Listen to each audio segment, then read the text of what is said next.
from the disaster relief, and they are stretched thin and overworked at this time too. And we ask for courage, and we ask for strength, and we ask for guidance in all those things. We ask that you be with Keith. We know that Keith is in a very bad way, and the cancer is so far advanced that there's very little that they can do. But we ask that you be with them as they seek to give him the radiation treatments this week that might allow him to ingest some solid food he so desperately needs. And we put his life and our lives in your hands every day, and we trust that your will be done, and we ask for the strength and the courage to accept your will, whatever that will might be. We ask that you be with Camille. We ask that you be with their family as they travel to be with Keith. We ask that you be with all of those who are working to provide the support for him. We ask that you be with those who are trying to put covers on their roofs and put things back together again. We ask that you be with all of those who are trying to recover from surgeries and from procedures. And we note that EJ is still under the weather, recovering from his procedure, and we know that is hard on him, and it is also hard on Judy as she seeks to provide him the comfort and the encouragement that he needs.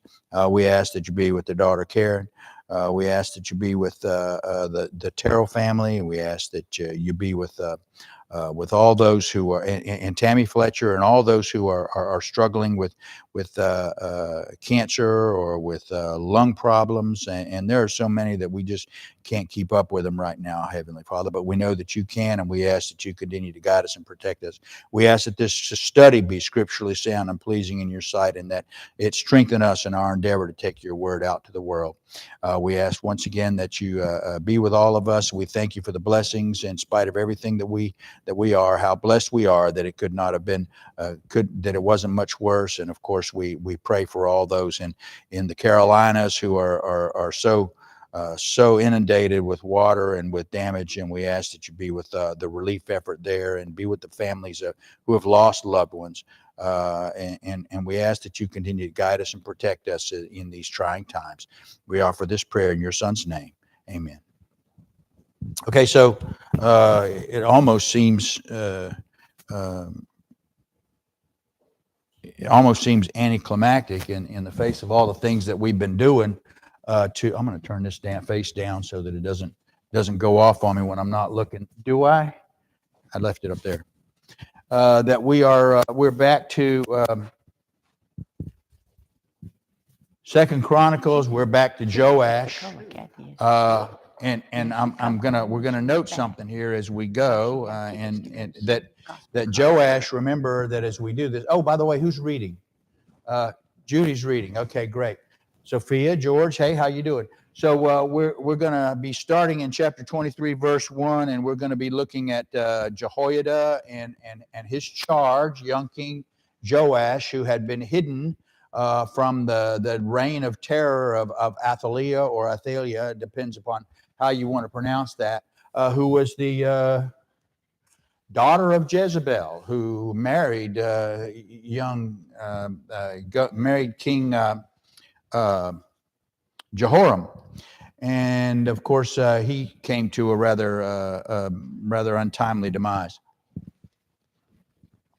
But we note as we do this that Athaliah has done something that has not been done before. She has executed basically what amounts to a coup, and has taken over the throne as the queen, the only reigning queen of Judah, or of Israel, not accounting for Deborah, of course, who was not a queen, but was basically acted in the stead of a judge during that period. So let's take a look at starting in chapter 23, verse 1. Young Joash. What's that? Jehoiada is the. Yeah, let's make that sure that we're clear about that. Okay, Jehoiada is the priest.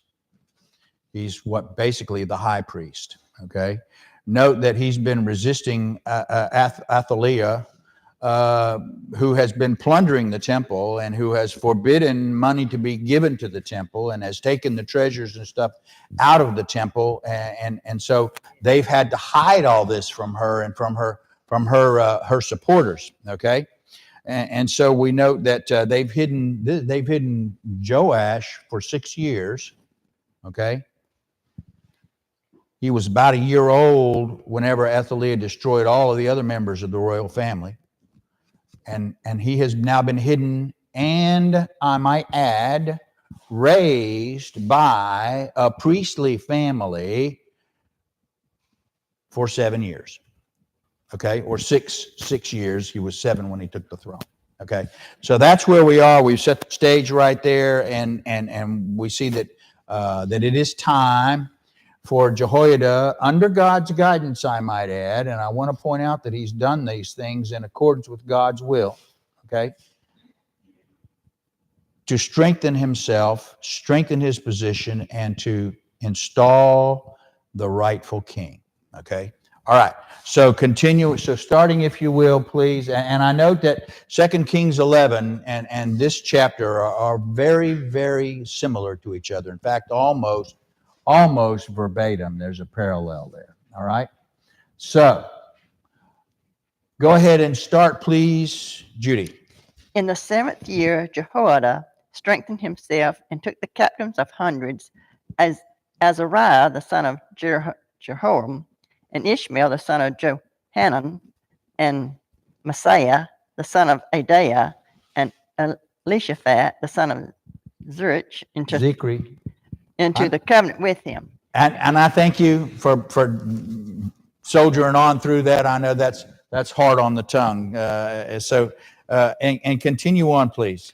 And they went about in Judah and gathered the Levites out of all the cities of Judah, and the chief of the fathers of Israel, and they came to Jerusalem.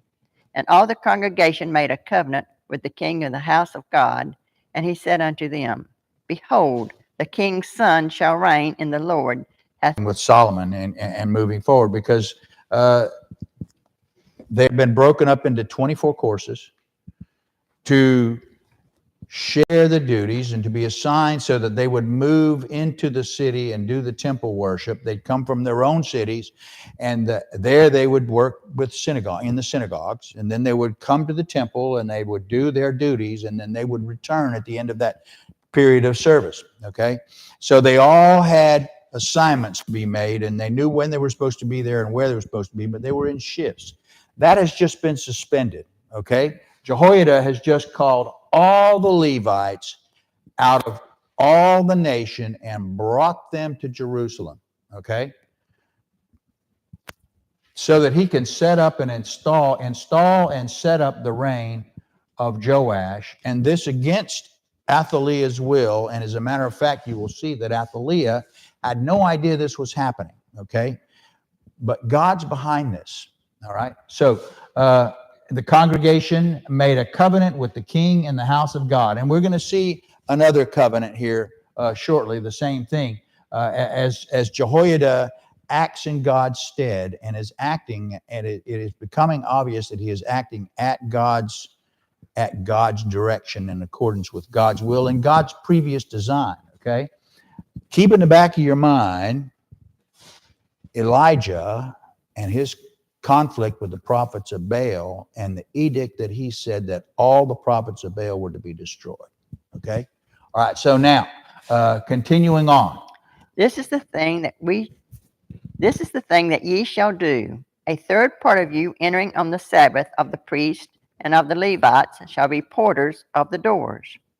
A third part shall be at the king's house, and a third part at the gate of the foundation, and all the people shall be in the courts of the house of the Lord. So this is almost a military style installation. If you will, this is actually a revolution. Okay? It is a revolution that is tied to a revival. And so this is God's establishing wresting control of Judea from the hands of a Baal worshiper. All right, so go ahead. But let none come into the house of the Lord, save the priest and they that minister of the Levites, they shall go in, for they are holy. That's important. They shall go in, for they are holy. But keep going. But all the people shall keep the watch of the Lord, and the Levites shall compass the king round about, every man with his weapons in his hand, and whosoever else cometh into the house. He shall be put to death, but be ye with the king when he cometh in and when he goeth out. So the king must be protected at all costs. We now see Levites who have been the part of the priesthood are now taking the forefront, a military avant-garde, if you will.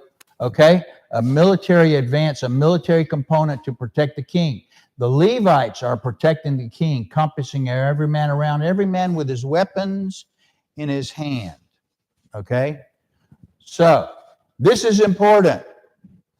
This is God's direction. Whosoever else cometh into the house, he or she shall be put to death. Okay? Nobody allowed inside the house. Keep that thought in the back of your mind as you go. Okay, keep going. So the Levites and all Judah did according to all things that Jehoiada the priest had commanded, and took every man his men that were to come in on the Sabbath with them that were to go out on the Sabbath. For Jehoiada the priest dismissed not the courses. Moreover, Jehoiada the priest delivered to the captains of hundreds spears and bucklers and shields that had been King David's, which were in the house of God. Okay, now I've let you read just a little too far, and that starts because I missed this. I wanted to put this in context. Why do the Levites have to do this? Well, let's bounce back, if we will, back to chapter 22:10, and note that Athaliah has destroyed all of the seed royal of the house, and she's issued that order. It's possible, it's probable, highly probable, since she was part of Jehoram's family, and that she knew that there was one missing, unaccounted for, one child missing and unaccounted for, who's been hidden, very well hidden. Okay, and so we note that she has done that, and they know the lengths to which she will go to prevent her loss of power, her deposition. Okay. So we see that they did those things and took every man, and Jehoiada the priest dismissed not the courses. That's important. That's why I told you that he had pulled all in, and the course system had been suspended. They were on one rotation watch, as we used to say in the Navy. I've only done that one time. I never want to do it again, because after 38 hours, it gets long. All right, so Jehoiada the priest dismissed not the courses, and then he delivered the captains of the 100 spears and bucklers, and that had been King David's. I've highlighted that had been King David's, which were in the house of God. Now, it's interesting that he says that, because in truth of fact, those were not the ones that King David put in that house.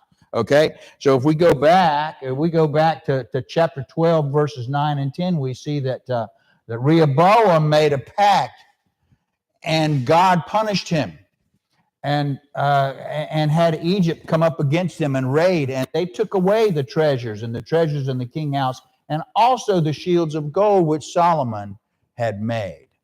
Okay, and so Rehoboam made shields of brass and committed them to the hands of the chief of the guard. So we're looking at the brass shields, not the gold shields here. Okay, which probably isn't a bad thing, because brass shields are lighter and stronger than gold in the first place. So that probably wasn't a bad thing, and it may have been that they were gold plated and therefore, but in any event, that's where we are. And then this, continue on. And he set all the people, every man having his weapon in his hand, from the right side of the temple to the left side of the temple, along by the altar and the temple, by the king round about. Then they brought out the king's son, and put upon him the crown, and gave him the testimony, and made him king. And Jehoiada and his sons anointed him, and saying, God save the king. Okay, so how often do you bring your weapons with you to worship? This is one time they did. All right? Okay, keep going. Now when Athaliah heard the noise of the people running and praising the king, she came to the people into the house of the Lord. Came to the people where? In the house of the Lord. Into the house of the Lord. Okay? All right.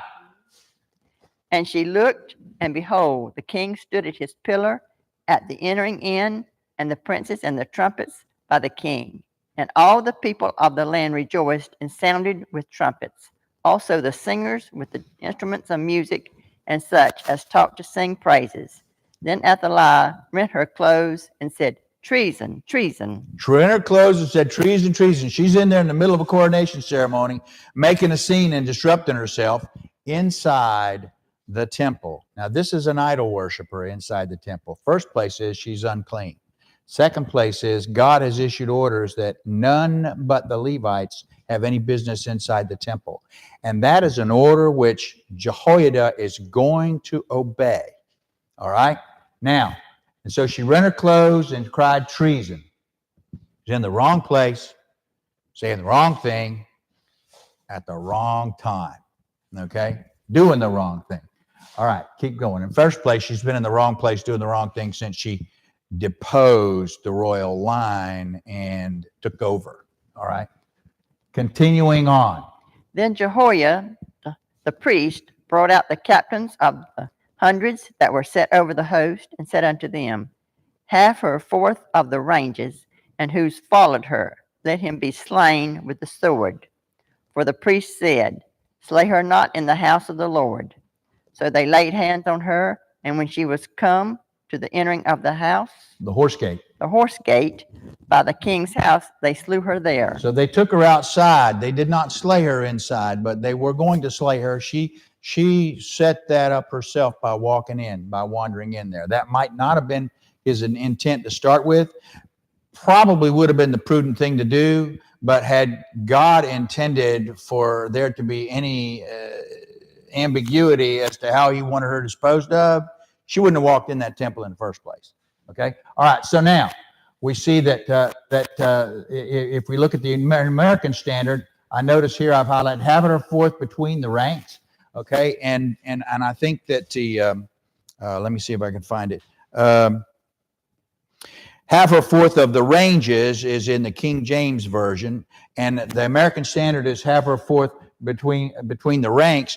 And the New American Standard says bring her out between the ranks. So in other words, they brought her out under guard, is what they did.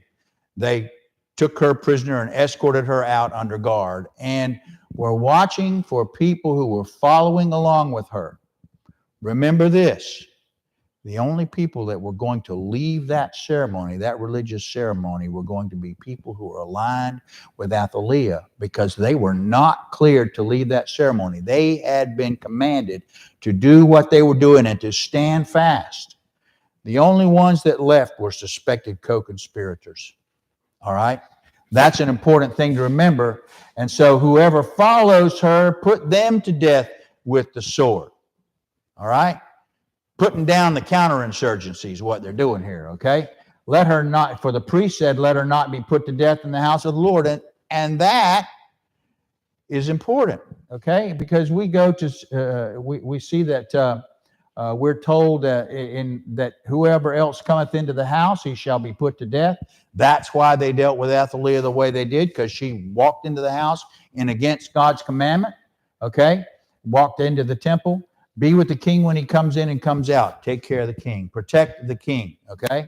Then we see, go back to 1 Kings 51, and I note here that there's a reason for not killing them in the house. You know, you've always heard that on the spaghetti westerns and stuff, the priest coming up and say, can't kill in the house of God. You know, that and robbers and stuff would run into the house of God, run into a church building, thinking that would protect them from the authorities from being shot. Of course, it wouldn't protect them from being taken prisoner, but it would protect them from being shot. And this is why the tradition, the established tradition, as evidence here, I couldn't find it any further back than this. Remember that Adonijah was afraid of Solomon whenever Solomon took over, and he went into the temple and caught a hold of the horns of the altar for protection. And we note that happened. That was one of those things when someone wanted to be protected, they would go to the temple, they would grab the horns of the altar, and they would not leave there until their lives were insured, at least until their case was adjudicated. Okay? So the altar was a place of sanctuary for people who were looking for justice, if you will. And so there was no death allowed inside the altar unless, of course, God did it. Remember Adab and Abihu. Okay? All right. Now, Jehoiada made a covenant between him and between all the people and between the king that they should be the Lord's people. That's verse, and I stepped on your toes there, Judy, and I apologize for that. Verse 23:16, chapter 23, verse 16. And Jehoiada, acting in God's stead, made a covenant between King Joash and between the people, okay, that they should be the Lord's people. In other words, you're the king. I'm just the gatekeeper. Okay. All right. And so that's Jehoiada speaking through Joash as we do this. So verse 17. Then all the people went to the house of Baal and brake it down and brake his altars and his images in pieces and slew Mattan, the priest of Baal, before the altars. Slew Mattan, the priest of Baal, before the altars. Remember Elijah's edict about the priests of Baal? Okay? So they tore down the house of Baal. She had her tame priest, if you will. And remember, I note that this word priest is used very loosely here. According to the Targum, they used a word that meant priestling. They would not dignify them with the title of priest, because the word priest bears an implication of a commitment to God, or at least in their mind. So the priestling of Baal before the altars they slew. And of course, we note that if you go back to 1 Kings, we see that Elijah had said, take the prophets of Baal and let no one of them escape. And Elijah brought them down to the brook Kishon and slew them there. Okay, so we see that is a continuation of God's edict that those prophets of Baal are to die. What is the penalty for being a false prophet under God's law? Inescapable. Death. If they prophesy incorrectly, it's going to cost them their lives. Don't think that shouldn't give them cause for pause.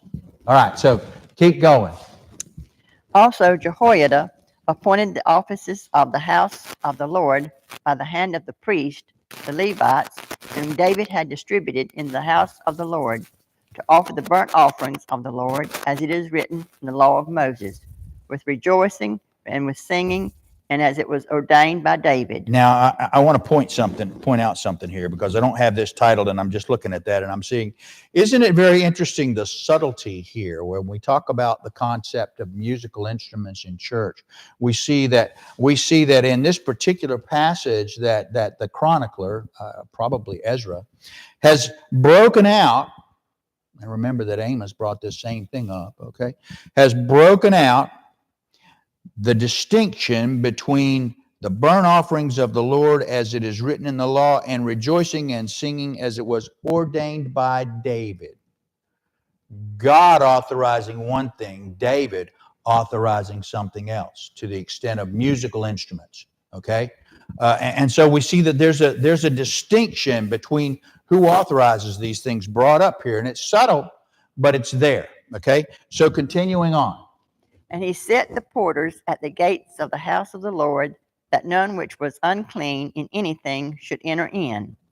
And he took the captains of the hundreds, and the nobles, and the governors of the people, and all the people of the land, and brought down the king from the house of the Lord. And they came through the high gate into the king's house, and set the king upon the throne of the kingdom. And all the people of the land rejoiced, and the city was quiet. After that, they slain Athaliah with the sword. Yeah. So I meant to stop you so that I could deal with this first verse, but that's okay, because we're going to take the break at the end of this chapter right there. But Phil, did I see your hand go up? Yes, sir. Amos 5, 23 through 24. God talks. He said, "Take away from me the noise of your songs, for I will not hear your melody of your stringed instruments. But let justice run down like water, and righteousness like mighty spring. So that's God's thought about Exactly. instrumental. Exactly. And there's one other place, and I'll find it again because we've talked about musical instruments before, and we look at it in context. Basically, they were saying that David, that was an invention. The prophet said that is David's invention. That is not God's invention. He tolerated it. That's exactly right. Just like he tolerated all those grounds for divorce when divorce says he does. Okay. All right. So set the porters at the gate, that none which was unclean in anything should enter in. I want us to think about that. Okay. And this is probably a good place to bring this up right before we take our break. But the temple is supposed to be a place for only the clean. Okay. Now I get it. We're all sinners. I get that. Okay. And so the temple is, there's a procedure that they have for entering in. Okay. Even the priests had to offer sacrifices before they go in and carry out their priestly duties. Okay. But if you look at Christ, remember he talked about preparing to go into the temple. Okay. If you bring your gift to the altar, remember that you've got something that somebody has against you. That is not the time to offer that gift. Offer that gift only after you've gone and reconciled. And he says, do this quickly while you were in the way, because otherwise you'll be delivered to the punisher. All right. And that's an interesting concept here. We are in the way now as we talk about it. And so we see that as Paul writes, that you need to examine yourself and eat of the bread and drink of the cup. That includes all of the worship. You need to examine yourself to see if there's not something that you need to contend with, that you need to deal with, and you need to ask God for forgiveness of that. Okay? He that eateth and drinketh unworthily eateth and drinketh damnation to himself, not discerning the Lord's body. And when I look at this, and I think how many congregations actually go through the process of delivering the sermon and delivering the invitation before they go to the Lord's table. So people can take that time to inspect themselves. And if they have to go to God to pray for forgiveness, the time to do that is not after communion. It's before we go to the Lord's table, so that we are worthy of that. We need to consider that. Now, I know that there's maybe some logistics problems and stuff that we end up having to deal with in that situation. But believe me, the old church, there's no set order for that. But when you went to the old churches in the early 1900s, the sermon was before the Lord's table. And we've changed that. And that's unfortunate, because people come, they get communion, and they walk right out the door, and they forget about the lesson and the message from God. They don't even take the time to leave it. In fact, I know some priests who have said, if you don't really want to sit and listen to the sermon, I'll go out and give you your communion in the car if you think that if you think that's going to do you any good. Okay, so it's important that we understand that we need to take that time for introspection before we even come in here, before we even walk up those steps. We need to consider that possibility. And so we see that he brought down the king and installed him in the king's house and set him on the throne. And all the people of the land rejoiced, and the city was quiet after that they had slain Athaliah with the sword. Why do you think that is? It's because if you go back to 2 Chronicles 23, verse 14, that they said, any that follow her be slain with the sword. They have just put down the resurrection and executed all of Athaliah's followers. This was a very clean revolution taken on behalf of the Lord. Now, when we come back together again on this topic next week, we're going to see that it didn't hold beyond Jehoiada's death. Well, there's an interesting point that I'll bring up here too, and that is that after Joash was seduced, he became so bad that he slew the priests, even Jehoiada's son. Jehoiada was buried with the kings, but Joash would not be that well respected. despite everything that he had done. Okay. So you see the hand of guiding the nation, and Joash more or less as a figurehead. But when he had Jehoiada no longer whispering in his ear, so to speak, and giving him the direction, then the younger members of the royal house took over. And there'll be a few things that we'll see that'll give us insights to that as well.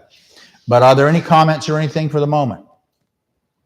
Bill. Talk about vain worship. There's two kinds of worship. There's worship that is acceptable, and there's vain worship. And we need to guard against and be careful that what we do is in total acceptance by God. And he says, you honor me with your lips, but your heart is not in it. Mm-hmm.